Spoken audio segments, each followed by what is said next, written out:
அன்பர்களுக்கு வணக்கம். ஜாதக அலங்காரம். இப்போ இந்த நூலில் இதுதான் முதல் பாடம். ஒரு ஜாதகனுடைய அழகு, குணம், படிப்பு, அவனுடைய ஆயுள், ஆரோக்கியம், அவனுடைய குணநலன்கள், இதை பூரா தெரிஞ்சுக்கணும்னு சொன்னால் நாம் எந்த பாவகத்தை கொண்டு தெரிஞ்சுக்கலாம் அப்படிங்கிறத இங்கே இந்த ஜாதக அலங்காரம் கூறுகிறது. முதல்ல நாம் அந்த பாடலை பார்த்துட்டு அதுக்குண்டான விளக்கத்தை மிக தெளிவாக தொடர்ந்து பார்ப்போம். சீர்பெரும் சென்ம லக்னம் தன்னில் சேர்ந்தெறி இருந்திடும் அந்த பெயர் தரும் பலன்கள் மெய் நிறம் சொரூபம் பெருநிதி உதரம் மத்தகமும் ஏர்பெரும் உபாங்கம் சிந்திதம் கிளேசம் லட்சணம் கீர்த்தி மூர்த்திகளும் பார்வரும் சுப சந்தோஷமும் வயதும் பகர்முதல் தானம் என்று உரைக்கும் அப்படின்னு முடிச்சிருக்கிறாங்க அந்த பாட்டை.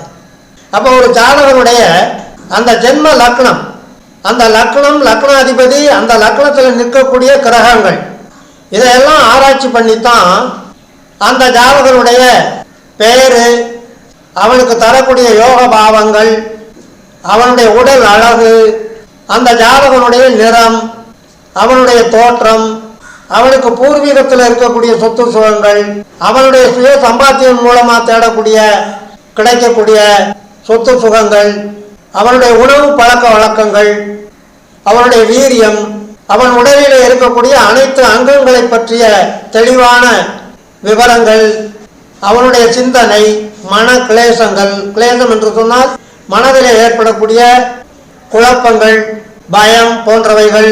இது தவிர அந்த ஜாதகனுடைய குறிக்கோள், நோக்கம், அதனுடைய வெற்றி தோல்விகள், அதனால் கிடைக்கக்கூடிய புகழ், செல்வாக்கு அல்லது அவமானம், இது தவிர இந்த உலக மக்களால் அவனுக்கு கிடைக்க போகின்ற சுப சந்தோஷம் அல்லது துக்கம், துயரம், இறுதியாக அந்த ஜாதகனுடைய வயது, எத்தனை ஆண்டு காலம் அந்த ஜாதகன் இந்த பூலோகத்தில் சுக சௌக்கியங்களோட ஜீவித்திருப்பான் அப்படிங்கிற அந்த விபரத்தை கூட பகர்முதல் தானம் என்று உரைக்கும் அப்படின்னு முடிச்சிருக்கிறதுனால அவனுடைய ஜாதகத்தில் லக்னம் என்று சொல்லக்கூடிய அந்த முதல் பாவகத்தை கொண்டுதான் அறிய கிடைக்கும் அப்படிங்கிறத இந்த பாடல்ல சொல்லி முடிச்சிருக்கிறாங்க. ஆக ஒரு ஜாதகனுக்கு அந்த லக்ன பாவகம் மிக மிக முக்கியம். ஒரு ஜாதகத்தில் அந்த ஜாதகனுடைய சுக சந்தோஷங்களை, சௌபாக்கியங்களை, சௌகரியங்களை சுட்டி காட்டக்கூடிய பாவகம் முதல் பாவகம். அந்த ஜாதகன் இந்த உலகத்தில் வாழக்கூடிய இந்த வாழ்க்கை லௌகீக வாழ்க்கைன்னு சொல்லுவாங்க. அந்த லௌகீக வாழ்க்கைக்கு தேவையான அனைத்து சுகபோகங்களையும் வழங்கக்கூடிய பாவகங்கள் மொத்தம் 4 கேந்திரஸ்தானங்கள் என்று சொல்லுவாங்க. 1, 4, 7, 10. அதில் இந்த 1ஆம் பாவகம் ரொம்ப முக்கியம். அதே மாதிரி திரிகோணஸ்தானம்னு சொல்லுவாங்க. 1, 5, 9. அது அந்த ஜாதகனுக்கு அவன் பூர்வ ஜென்மாக்களில் ஈட்டி வைத்திருக்கக்கூடிய புண்ணிய செயல்களுக்கு உண்டான நல்ல பலன்கள், தெய்வீக ஆற்றலோடு கிடைக்கக்கூடிய பலன்கள், குற்றம் குறையில்லாத பலன்களை சுட்டி காட்டக்கூடிய இடங்கள் 1, 5, 9. ஆக அந்த திரிகோணஸ்தானத்தையும் 1ஆம் பாவகம் மிக மிக முக்கியமாக விளங்கும். அதனால தான் இந்த 1ஆம் பாவகத்தை மிக நுணுக்கமாக ஆராய்ந்து அதனுடைய பலத்தை முதல்ல நிர்ணயிச்சுக்கணும்.